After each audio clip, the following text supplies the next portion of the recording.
जी हाँ, नमस्कार दोस्तों। आप सभी का स्वागत है भोजपुरिया डॉलर में।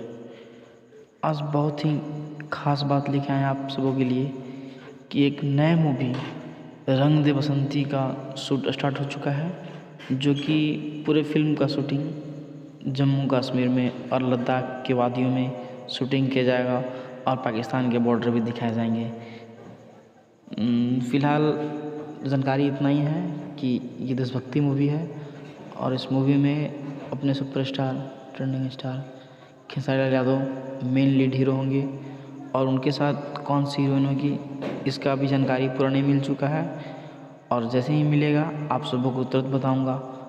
और अभी तो बस आप इतना अपडेट करना चाहता हूँ कि नए फिल्म की शूटिंग के लिए वो पहुँच चुके हैं जम्मू कश्मीर में। जैसे कि आपने लाइव में देखा होगा, आज उन्होंने सुबह लाइव भी आया था, उस लाइव में सब कुछ बताया भी है। तो फिर बने रहिए इस वीडियो के साथ, ऐसे ही इस चैनल को सब्सक्राइब कीजिए, लाइक कीजिए। जय हिंद।